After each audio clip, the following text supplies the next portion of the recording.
Dear student, welcome to the next lecture on tracing. In the previous lecture, you have seen about that page fault and page fault replacement algorithm, various things. Now we discuss about tracing technique.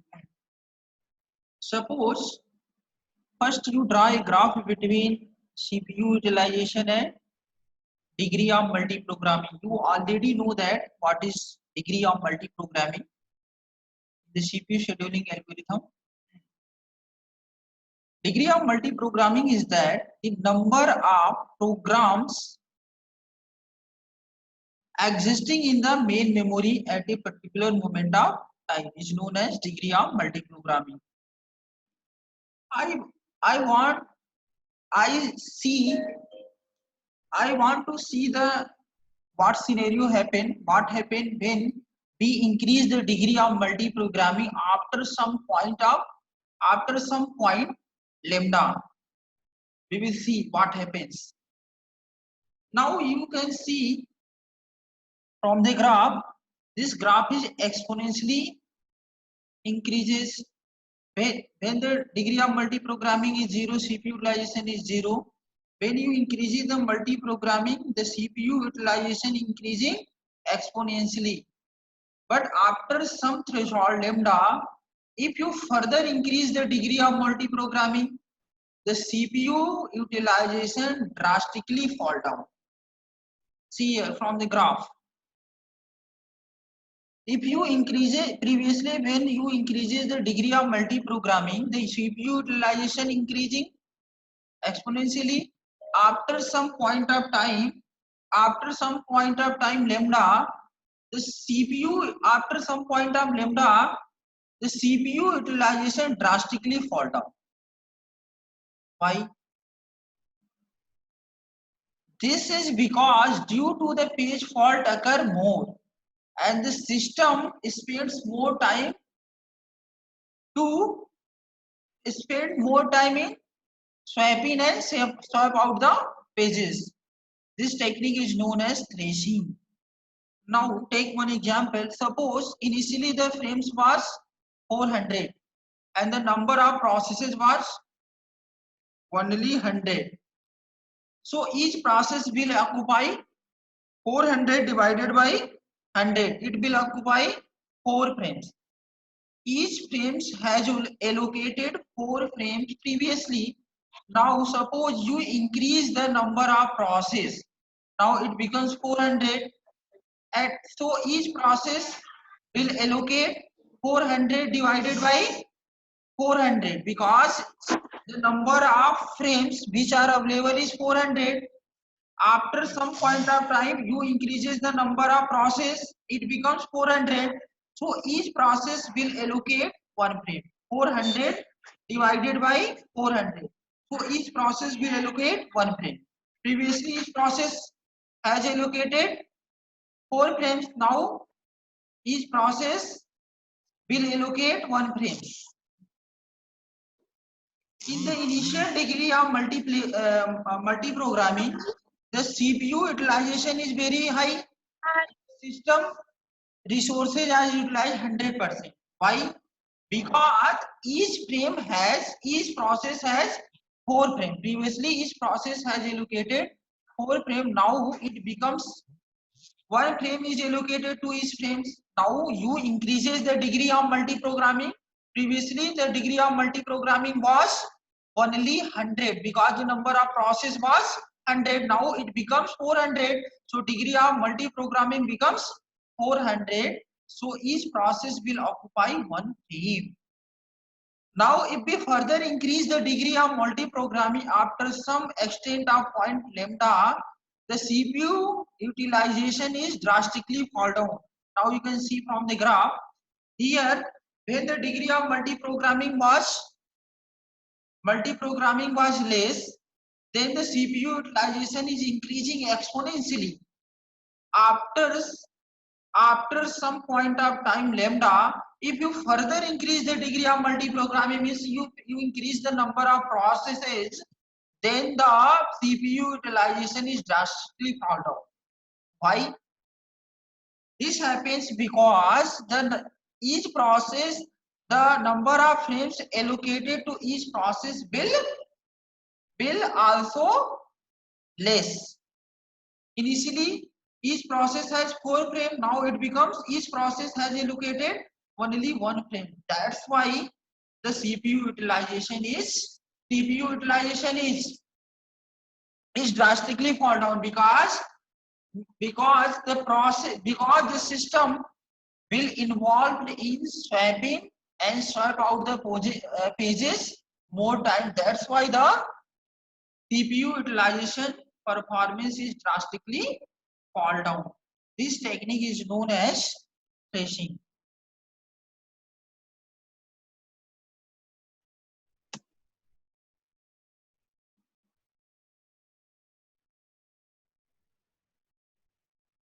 See,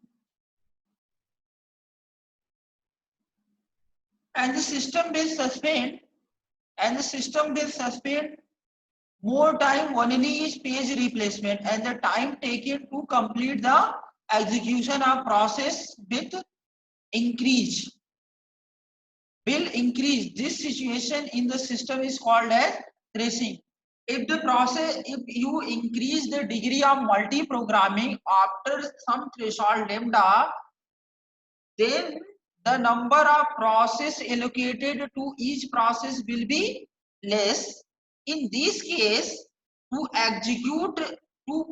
continue the execution, this system will suspend more time only each page replacement because process requires frames, but each process has acquired only less number of frames.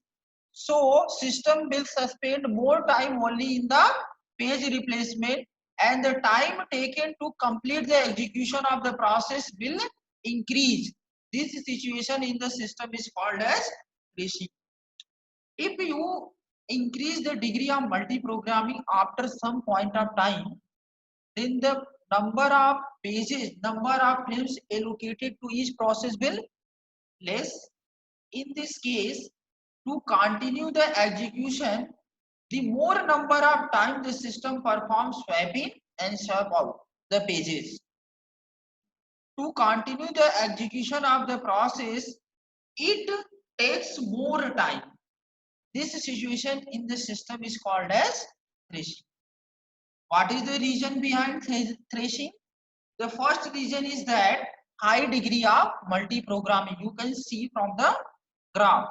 If you increase the degree of multi-programming, then the number of process allocated to each frame, the number of frames allocated to each process will be less. In this case, to continue the execution, the system perform more time swap in and swap out operation. That's why the CPU utilization will be less. So the one reason behind the thrashing is high degree of multi-programming, and second reason is that if less number of frames allocated to the process, suppose if a process requires 8 frames, now if you increase the degree of multi-programming, the number of process allocated to each process will be reduces from 8 to 2 frames. Now at this time each process has only 2 frames, but it requires 8 frames. Now at that time the process has only 2 frames because you increases the degree of multi-programming. That's why the process will perform the swap in and swap out operation.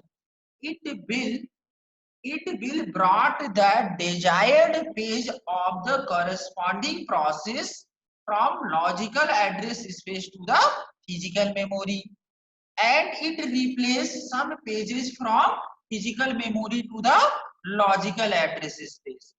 So the system perform more time. So the system will suspend more time only in the page replacement. That's why the thrashing occurs. So the second reason of the thrashing is the lack of frame. If the main memory has only some of the pages, but this process require more number of frames. So the system will perform again and again page replacement algorithm. Again and again it performs the page replacement. So the system will involve only in the page replacement instead of continue the execution. In this scenario, the thrashing will be occur. So the two reasons behind the thrashing is that first one is high degree of multi-programming and second one is the lack of frames. Now suppose if a thrashing has occurred in the system, then what is the process, how you can recover the system from thrashing? First point is that don't allow the system to go into the thrashing and instruct the long-term scheduler not to bring the process into the memory after some point lambda, because you already know that long-term scheduler controls the degree of multi-programming in the ready queue. So instruct the long-term scheduler not to bring the process into the memory after some point lambda. And the second point is that if the system, suppose if the thrashing has already occurred in the system, then instruct the midterm scheduler to suspend some of the process from the system and the system will recover from the thrashing. Because the job of midterm scheduler is that to suspend some of the process from the ready queue if the ready queue is full. So if the thrashing has already occurred in the system, then what you will do? You will instruct the operating system will instruct the midterm scheduler to suspend some of the process from the main memory to the secondary disk so that the system will recover from, in this case the system will recover from the thrashing. So the causes behind the thrashing is that high degree of multi-programming and less number of frames in the main memory. And if the system has already occurred, if the thrashing has already occurred in the system, then two steps. First one is don't allow the system to go into the thrashing and instruct the long-term scheduler to bring the process into the memory. Don't bring the process into the memory after some point lambda. And if the system is already in thrashing, then instruct the midterm scheduler to suspend some of the process so the system will recover from the thrashing. And the third point, like suppose that take one example here. Consider a system with below parameter CPU utilization is 10% and paging disk means time spent on page replacement is 90%. Which of the following factor will improve the CPU utilization? You already know that the causes of thrashing is, first one is high degree of multi-programming and the second one is lack of frames in main memory. So how you can improve the CPU utilization? The first point is that install faster CPU. This is true. Install bigger disk, increase degree of multi-programming. If you will increase the degree of multi-programming, then the CPU utilization will be less. So it is not the right answer. Increase degree of multi-programming is not the right answer. Decrease degree of multi-programming. So and the third and the fourth point is that, what is the fourth point?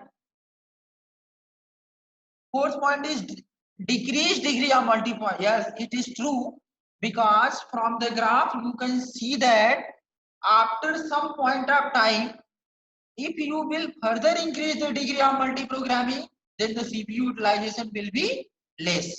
So better to decrease the degree of multi-programming after some threshold lambda and install more main memory. If the main memory size will be more, then it contains more number of frames. Then the then the system will continue its execution continuously. No stoppage in between the execution because it contains, if the main memory size will be more, then it contains more number of frames which is required for the process to continue the execution. So install more main memory. And what is the 6 point? 6 point is decrease page size. If you will decrease the page size, because you already know that in the case of paging, the page size is equal to frame size. If the page size will decrease, then the frame size will also decrease. And how many? Then the number of frames, because you already know that the number of frames is equal to main memory size divided by frame size. If the frame size will be less, then the number of frames will be also more. So the causes of, you already know that the causes of thrashing is less number of frames, lack of frames. If you decrease the frame size, then the number of frames will be more. Then in this case, thrashing will not occur. So you always decrease the frame size and increase frame size. This is not true because it's some percent true, like likely. So that's why we are using here likely. So if you will increase the page size equal to frame size. If you increase the frame size, then the number of frames will be less. In this scenario, the thrashing will be occur. So what is the process you will do to increase the CPU utilization?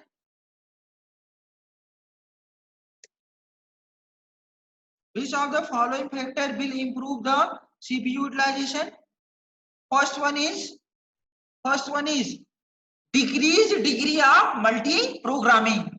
If you will decrease the degree of multi-programming after some point, if you will decrease the degree of multi-programming after some point, then the CPU utilization will be more. If you will increase the degree of multi-programming, you can see from the graph, the CPU utilization will be less. So you will decrease the degree of multi-programming after some threshold lambda. And another point for causes of thrashing is that lack of frames, is that lack of frames. So to avoid the case of thrashing, the main memory size will be more. It contains more number of frames, so that the system will not involve in more.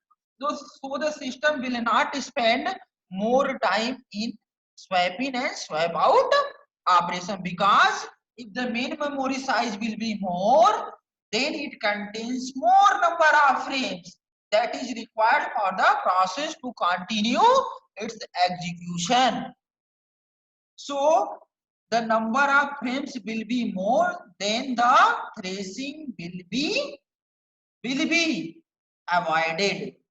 So these are the case for improving the CPU utilization.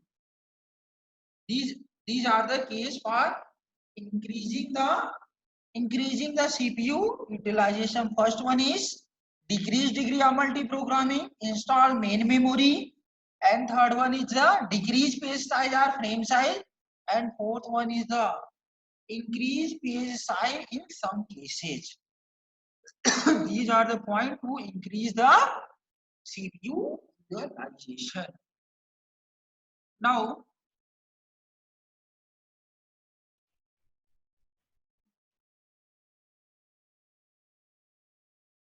we see here cache memory. The next topic is cache memory. You already know that in computer organization, what is cache memory? Cache memory is nothing. But it is an intermediate memory between CPU and main memory, so that the CPU perform read and write operation only on cache memory irrespective of main memory. If it the basic element of cache memory is first one is memory organization. First one memory organization. Second one is replacement algorithm. Third one is updating techniques, and fourth one is multi-level caches. So what is cache memory?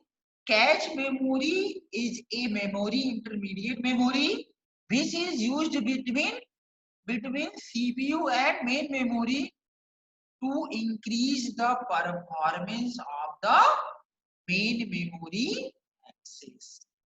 To increase the performance of main memory access. First point is memory organization. See here. This is the memory organization in the case of CPU. In the case of cache memory. In the cache memory organization, you already know that in cache memory organization, the data is transferred from main memory to cache memory in the form of blocks.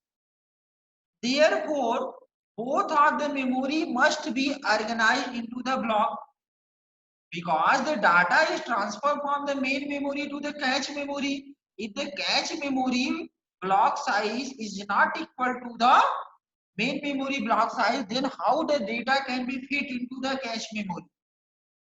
So both the memory must be organized into the block.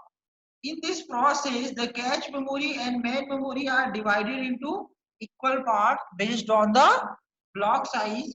Each part in the each part in the memory is called as cache memory block and the main memory block respectively. How many number of cache blocks in the cache memory equal to cache memory size divided by block size, and number of main memory blocks equal to main memory size divided by block size. In this way, we organize the blocks in the memory as well as in memory. See here.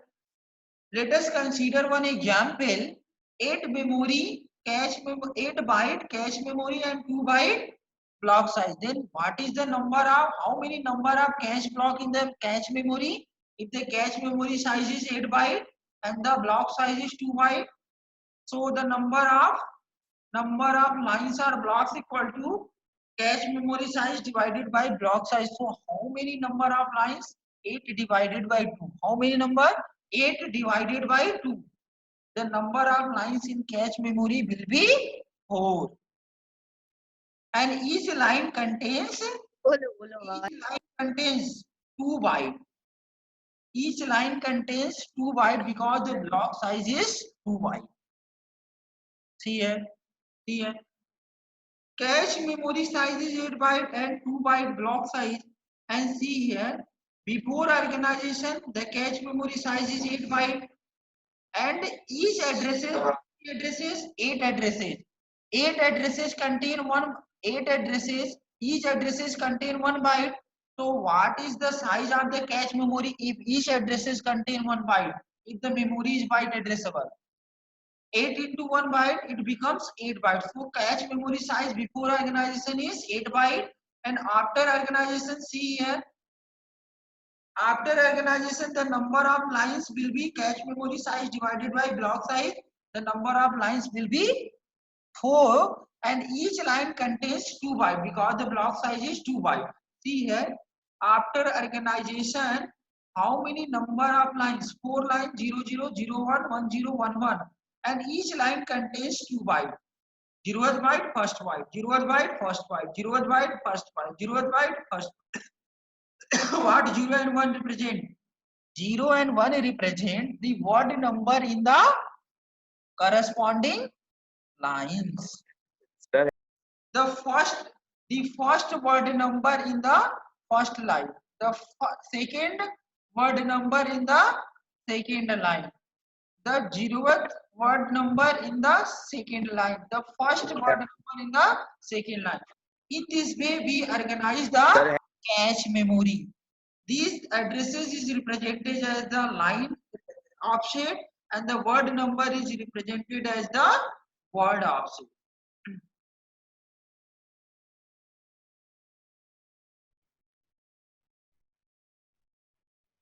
See here, after the cache memory organization into blocks, the internal structure is changed so that the cache index is reinterpreted as one. It divided cache index is divided into two parts. First one is line offset.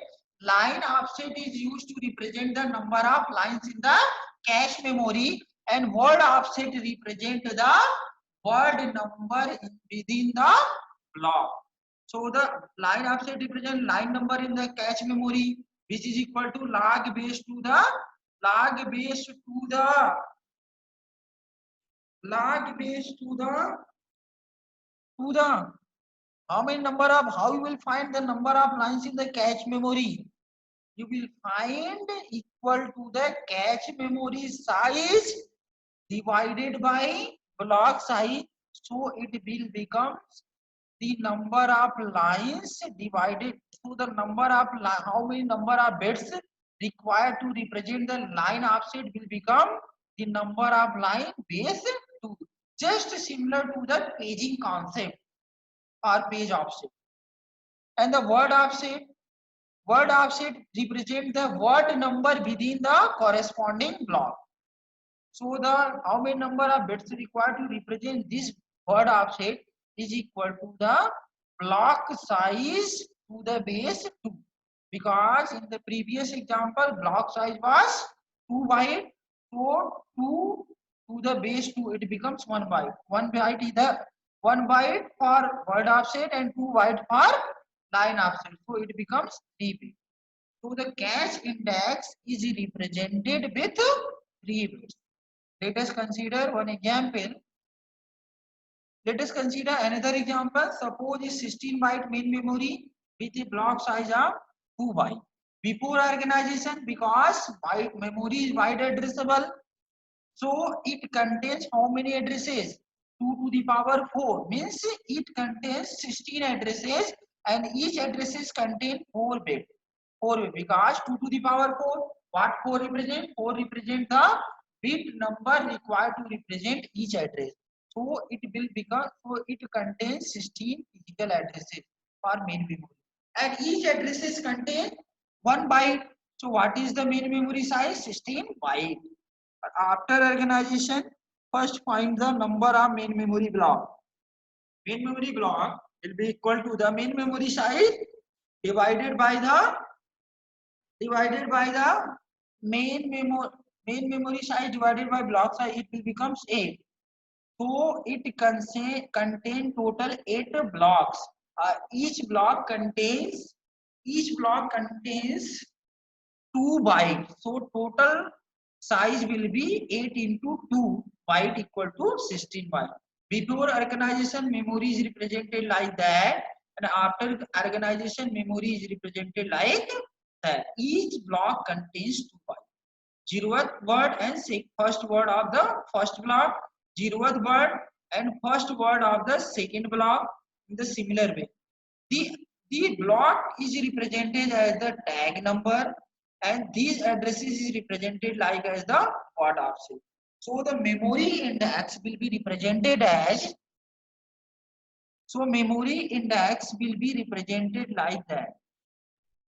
like that, tag value, line number and W0. W0 represent the word number within the corresponding block. L0 represent the line number in the cache memory, and tag value represent the main memory block are possible in each line. So the tag memory represent the main memory block that are possible in each line. So the first technique is for mapping the main memory block to the cache memory block. Which main memory block will map to which block in the cache memory? We will use a direct mapping technique. In this technique, a mapping function is used to transfer the data from main memory to the cache memory. The mapping function is like that: k mod n is equal to I. what K represent? K represent the main memory block which will be transferred from main memory to the cache memory. And what N represent? N represent the number of lines in the cache memory.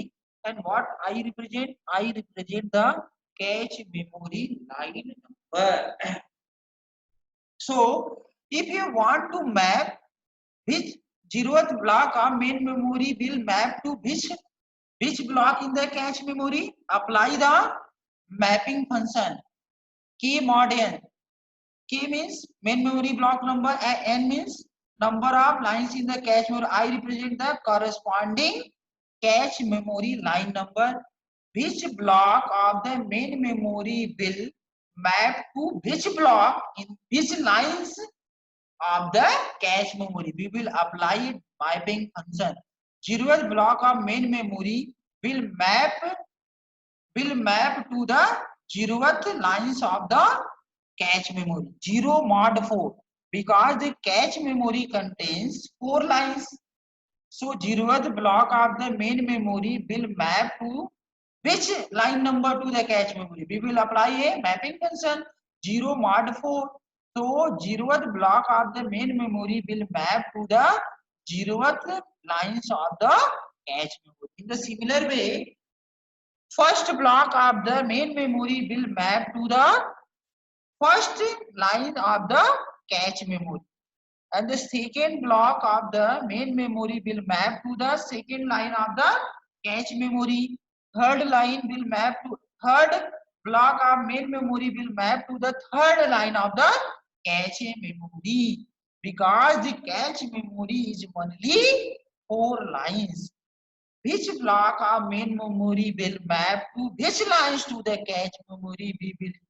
We will use a at mapping function k mod n. The above function shows the relationship between the main memory block and cache memory line, so that the cache memory address is in use. In the direct mapping cache organization, each memory block is having fixed location in the cache memory. Which block of cache memory will map to which block lines in the cache memory? For this purpose, we will use a direct mapping function. Direct cache controller interpret the CPU generated request as that. This is the CPU generate a request like that. It is divided into 3 parts.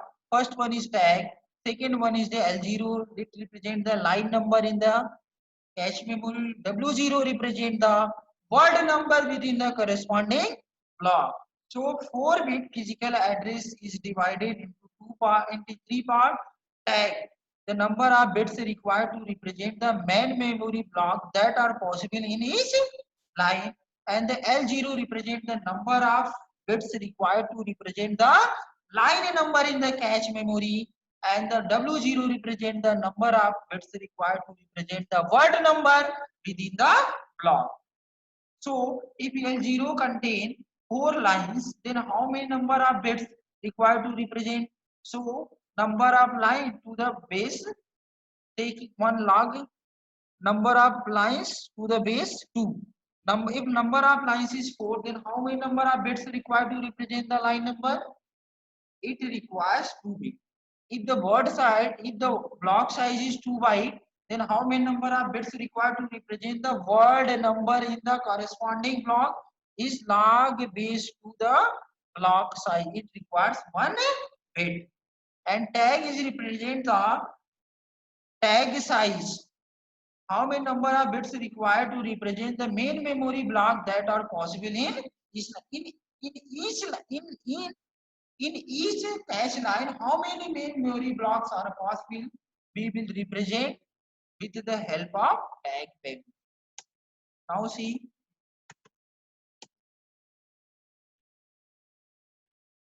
suppose here CPU generate one request. The physical this request is divided into 3 parts. First one is tag, L0 and LW.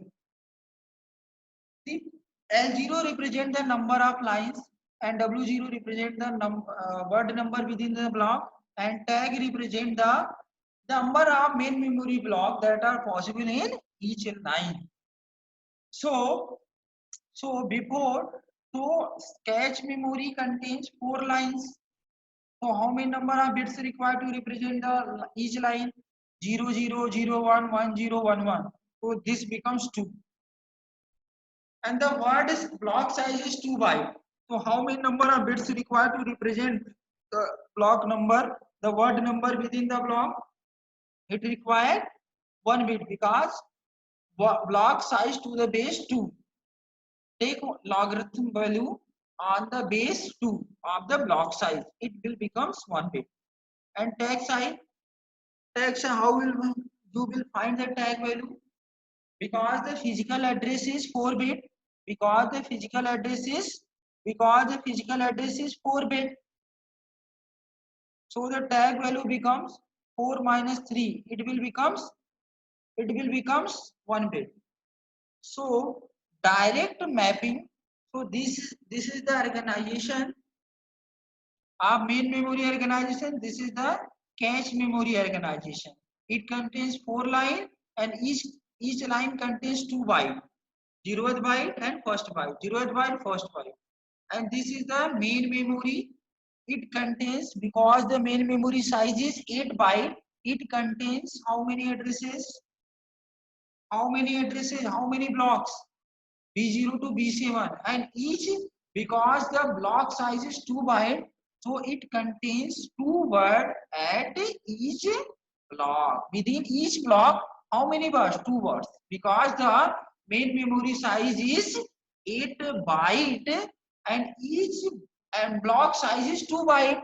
So each block contains 2 bytes, 0th byte and first byte, 0th word and first. So it main memory will be represented as tag value and W0 word offset. So if the word offset block size is 2 byte, then how many number of bits required to represent the word offset? Log word size to the base 2. It becomes 1 bit because the physical address is 4 bit. So what is the tag value? Tag value will becomes 3 bit. Tag value will becomes 3 bit because if you apply the 2 to the power tag, it will becomes how many number of main memory blocks? It will becomes 2 to the power 3 main memory block. Here you can see that how many number of blocks in the main memory total B0 to B7. It is 7 main memory block. So see here. Suppose in this example you want to transfer 0th block means B0 block to the cache memory. To which lines it will be mapped? The B0 block of main memory will map to which lines of the cache memory, because cache memory contains 4 lines. To which line it will be mapped? So see here, suppose main memory block B0 which contains 3 bits, apply the direct mapping function